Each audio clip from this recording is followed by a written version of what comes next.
In September, 86 million bank accounts were frozen in Vietnam. I showed you this story when it first happened, and many of you thought, well, it was a one-off event, a Vietnam-specific thing, who cares? Not everybody had the foresight of this little monster here. And I told you then this was a test run. I told you other countries were watching, and guess what? Thailand has frozen 3 million accounts in October. Dubai announces 90% cashlessness by the end of 2026. So I was right. And now the pattern is accelerating faster than even I predicted. And this is not coincidence.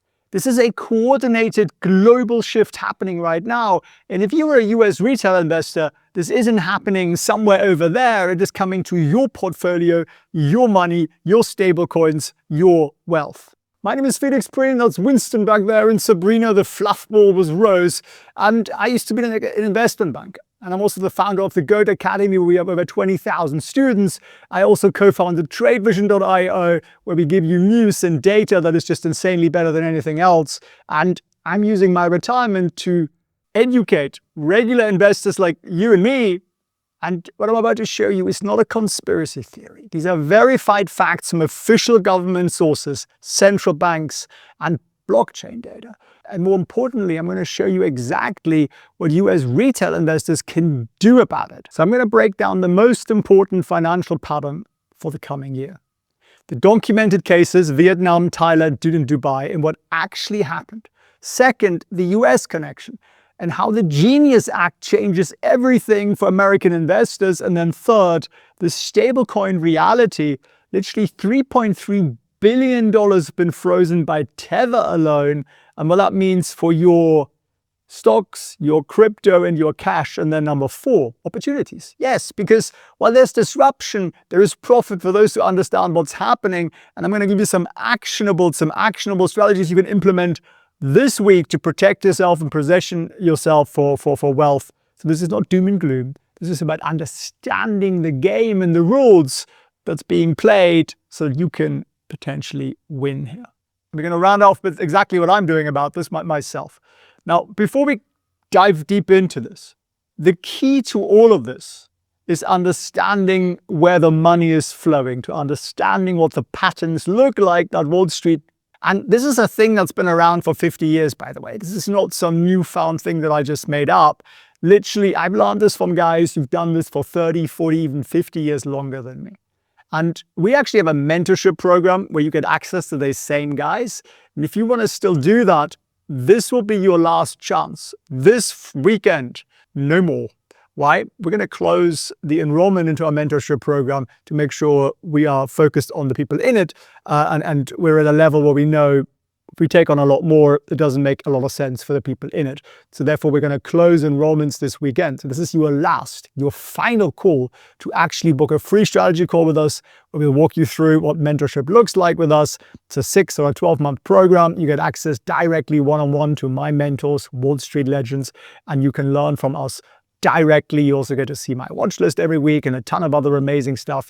And the goal there is to empower you, to give you the knowledge you should have been taught, as a teenager, and get you to a level where you're really confident with managing your money. And then you can also pass that knowledge on to your children and your friends and your family and everybody else. If you want to do that, felixprehn.com/freedom is how you book that freedom call. It is free, and we'll walk you through what it looks like to work with us. But let's get back to 2025 to Vietnam. The Bank of Vietnam deactivated 86 million bank accounts. That's 200 million accounts in the whole country, 100 million people. So they closed a lot of accounts, right? It wasn't a sudden move. It was a culmination of something that they called Project 06. They launched it back in 2022. Now, when I talked about this in my last video, the comment section was sort of like, yeah, well, who cares, whatever, it's far away, it's just Vietnam, it's about fraud prevention, this won't spread. Well, look what happened since that video. So what's the official justification? It's called data cleansing. That's the way they call it, the data cleansing revolution. This is what the Vietnamese government calls it. They say it's about cyber crimes. Apparently there were 600,000 cyber attacks in 2024. And they want to create literally, this is the goal, a cashless society reduce fraud and align with the OECD and the Bank for International Settlement standards. Well, everything is all right then, isn't it? Wherever the OECD and the Bank for International Settlements is involved, everything is just kosher, right? So literally they say they want to modernize the financial system, be more, global and so on. But what makes this significant for you, if you're a US investor, is that they introduced a biometric requirement. Facial scans or fingerprints become mandatory for all transfers over $379. So basically everything. I mean, who transfers smaller amounts, right? So literally, they did this first with mobile payments. So you now need to have your thumbprint in there, and they have access to it. It isn't just on your phone. Like if you use thumbprints on your phone, it's basically between you and the Lord, sorry, Apple.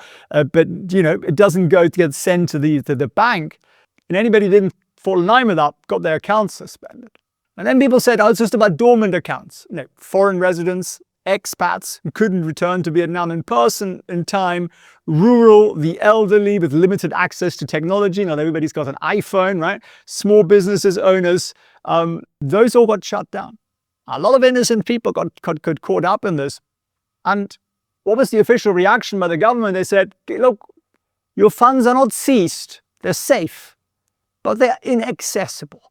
So it creates a new category. It's technically yours, but it's functionally theirs. It's what the Swiss banks have been doing for decades with all the billions of all the dictators around the world. They get the money, and then once the dictator gets out of office, they freeze it. And they say, well, it's yours, but it's frozen until, if you like, unfreezing it. 50 years later, they still haven't unfrozen it. What are you going to do about it, right? How can you prove that it's legally yours? Now, we don't cry tears for dictators that plunder their countries, but this is actually the same strategy. So why again does it matter to you? Well, this case has shown that a government can freeze access to 86 million accounts based on just, oh, you're not complying with the biometrics. We need your nose print. We need your earlobe size, whatever the heck they want to come up with. And the infrastructure is in place. It's tested and it's operational. Other countries have learned from this test case. The World Bank, the people who want to keep you safe and secure, I almost got that out. They look for, or predict rather, a digital identification system that's going to roll out in 100 countries over the next decade. So Vietnam wasn't the end of the story, it was the beginning. And I told you then that this was a proof of concept that's going to spread, like I was going to say measles, but that's still spread. And literally within months of me making this video, Thailand froze 3 million accounts. Similar justifications. Dubai has accelerated its cashless push, and then the US passed the Genius Act, which has freeze and seize capabilities. This is literally what I warned you about, and it's unfolding faster than most people realize. So Thailand came up with a justification for this. Somebody was running some fraudulent account somewhere in Pattaya, which is sort of the entrance to hell. Apparently, I've not been, but that's what I'm told it is. And anyway, someone was opening accounts fraudulently there, and there was a fraud there for about $60 million. So what has Thailand done? Well, they slapped a mandatory transaction limit on all transactions bigger than about $1,700 US. Again, we're talking about fairly small systems, right? So again, you need biometric verifications if you want to send any kind of amount of money. So criminals, yeah, that's the excuse, but the small businesses, the online vendors, they all just found their accounts frozen. Expats, foreign residents, hopefully not the ones in Pattaya, scum of the earth, but they all got affected. So some merchants stopped accepting bank payments because of the freeze fears. And the new regulation is that all bank accounts must link to a valid SIM card registered with the account holder. All sounds kind of reasonable until you are actually in this. And guess what? They've established a center to unfreeze the accounts of the innocent. And they are aiming to do that in a day. But that isn't really happening, obviously. Now, Dubai, and I was just there for a couple of days, they have a very aggressive timeline to make cash disappear. 90% of all transactions need to be digital. So Dubai, or rather the country around Dubai called UAE, United Arab Emirates, they launched the digital Dirham. This is a CBDC. This is a centralized digital currency which is coming to the US. First, all government transactions use this digital thing. That is literally like done now. They've built a blockchain infrastructure so they can track everything. And by the way, when people say, oh, cryptocurrencies is marvelous, it's decentralized. No, it's the most centralized thing in the world. Every single transaction, every movement is on a blockchain. It is publicly accessible, and you therefore become 100% transparent. Every cent you pay to whatever, they can see what you're paying it for, where you're paying it. No more beautiful cash where you just pay for something and the government doesn't know. The government will know everything. And then in the US, we have the Genius Act, appropriately named, not coincidence. This is a coordinated global financial infrastructure transformation. In my humble opinion, the US is leading this, both in Vietnam and in Thailand and in Dubai and yes, in the US. These are test markets for them. So when I showed you the Vietnam story, that's what I was thinking about. And I told you to watch out for this exact pattern, every other country implementing similar mechanisms. And we've done that now within like a couple of months. They're using biometrics, they're calling it fraud prevention, and they're testing the cashless economy. But what's the common thread? It is centralized control over your money. Now, the Genius Act was signed into law in July. So you might think this is old news. But what does it actually do? And why is it not old news, but it's actually early news? Most people don't realize this is happening yet. It establishes permitted payment stablecoin issuers. So banks are approved now to issue stablecoins. Now, if you're a non-bank, in theory, you can also get a permit, but it's going to be insanely difficult. Now, everybody talks about, oh, the stablecoin must be backed by some sort of reserve asset. The US dollar, by the way, counts as a reserve asset, that paper thing that they just keep printing, right? They're printing an extra 50 billion every month. So apparently there's some value in this. But that's the distraction. There's actually two parts to that. One is, and I talked about that previously, that stablecoins will buy US government debt. So they're creating demand for more debt, which is what they desperately need because the foreigners unfortunately stopped buying US debt. But while they're talking about audits and responsibility and regulating the crypto world, and isn't it wonderful, isn't it marvelous, look how modern we are, there is a kill switch in it. Freeze, seize, and burn. Those are literally the capabilities. And that's what people are missing out on. I think it's section 126. All permitted stablecoin issuers are classified as financial institutions under the Bank Secrecy Act. And they must have the technical capability, I quote here, to freeze, seize, or burn stablecoins when legally required. Not optional. It's a licensing requirement. And maybe you think, oh, Felix, that's not going to happen. It's not going to happen to me. Well, look at what already happened with Tether, right? Biggest stablecoin out there. I actually ran into the founder about a year or two back in the south of France. Amazing guy. He was the palest man in the room, so you could tell he was in crypto. A very, very, very, very nice guy. And this is the largest stablecoin in the world, right? $3.3 billion were frozen by them in the last 2 years. 7,000 wallets, I say. Over 2,800 of those were coordinated with US government agencies.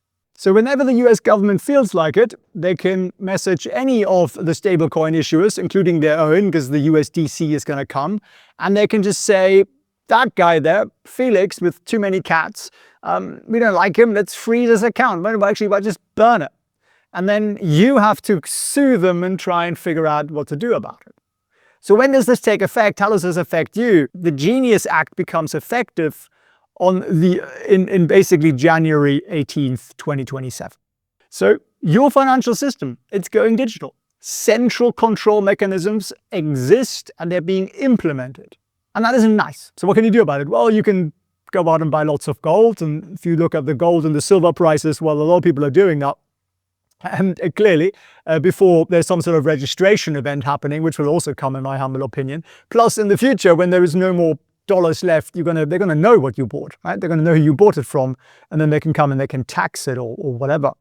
But when there is disruption and fear, there is also opportunity for informed investors. So the question isn't, will this happen? But the question is, how do I position myself? How do I protect myself? And what's the opportunity to make some money out of this? Because when there is fear and risk, there's always an opportunity to make money. So disruption creates profit, as I put on the screen here. And there are a couple of companies who are clearly going to benefit from this.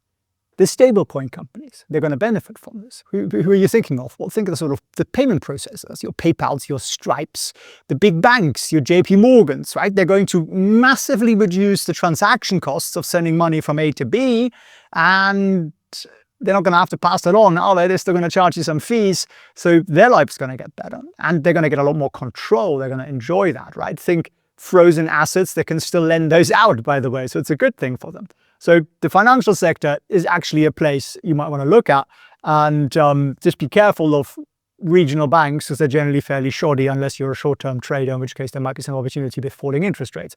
But yeah, I think the fintech sector is one I like for many reasons. I'm not telling you to run out and buy PayPal or any of the other payment processors or JP Morgan or SoFi or whatever, but I think there's a lot of opportunity in that entire sector. I think it's looking quite positive. Now, what else is part of that? Well, Circle, Visa, Shopify, Amazon, anybody who has massive transaction volume where they handle the actual payment processing themselves particularly. So look for the good companies, the high value companies that give you an exposure to this, but they're still good businesses regardless. That's what I would look at. We have a great tool in our free community. It's called Better Stocks GPT, and you can find out sort of very quickly whether a company is good or not. It just spits it out for you. Now, the good thing is that you now understand the concept. You're already ahead of 99% of people. Not so good news is that you're still going to have to sit down and learn how to A, pick better stocks, B, risk manage them, and what your actual overall strategy is and where you want to get to. And I think it's initially a hard thing to do, and it becomes very easy after a little while. So how do you overcome the initial hurdle? Well, the simplest thing to do is to learn from somebody who's done it before. And I would say that's in all aspects of life. You want to play a sport, you learn from somebody who's good at it, not from somebody who's watched a YouTube video on it, right? Just like, I think people hit this ball a bit like that. At least that's what the video said. That's not usually what your instructor says. Or if you're learning to swim, you don't talk to a guy who says, well, I've read the book on swimming, so I think you should do the following. No, you actually want to learn from someone who can actually, stay afloat in the water. And it's the same thing with money. So if you're interested, if you're serious about your money in your portfolio, book a free strategy call with my team, felixprehn.org/freedom, and they'll walk you through what mentorship with us would look like. As I said, that's a 6-month program or 12-month program, direct one-on-one access to our retired Wall Street bankers, and it'll get you to another level of confidence and decision-making ability that you probably haven't seen yet. But anybody can get there. It isn't rocket science. It's a question of actually learning it. And then I put on here, you want to diversify different asset classes and jurisdictions. And I think that's true for most people. I think having accounts in multiple countries is probably a good idea. Now, if you're an American, there are a little bit of some hurdles there that they've thrown in your path on purpose because they like your tax money. And I'm not saying you should avoid taxation, by the way. I'm just saying you can legally open accounts in other countries, other jurisdictions that may not be affected by what's going on at home. And I do that. And I would do that. And you can just go on to, any AI, Gemini or ChatGPT or whatever and talk to it about it. And I'm sure that'll register and inform the IRS. That's coming next too, with digital IDs online. But no, for the moment, in all seriousness, I think that is a good thing to do. It removes some risk by being in different jurisdictions. In terms of investing, yes, of course, you can buy European companies or Asian companies or whatever. But the challenge there is often, well, we understand that sector, their regulation, their taxes, what's going on there even less than your home country. So there's some advantage of investing in your home country, plus the US has the greatest stock market in the world. It has the largest pension funds, the largest banks, the largest hedge funds, and therefore there is the most money there. So all the money pours into those stock markets, and it's a bit of a self-fulfilling prophecy. You have a country that prints money, the money is going to get invested. You have a government that runs an incredible deficit. That deficit gets spent on businesses who then report profits and bring it back to shareholders. So it's all set up for the little guy to win. No, it's not. It's set up for those with lots of wealth to become even wealthier. And ultimately, your choice is just, do you join them or do you loot and murder them? I would not recommend the second path. I think it's a path to happiness. So really, I think just focus on how do you become wealthier? How do you become better equipped to manage your money and your present level of wealth so you can make better decisions and have better outcomes? And I hope here is that our little community here, as we are driving towards 400,000 subscribers by year end is going to do its part, because that's really our mission here. So if you got some value out of this, share it with a friend. It's not doom and gloom. This is not a conspiracy channel. It's just the unadulterated truth, in my humble opinion. You may, of course, disagree with me. That's what the comment section is for. And click on the link in the description. Book your free strategy call at felixprehn.org/freedom. And I wish you a Merry Christmas. The Fed just made a move that Wall Street insiders have been quietly positioning for and I've been telling you about for some weeks. But most retail investors still have no idea it's happening because they're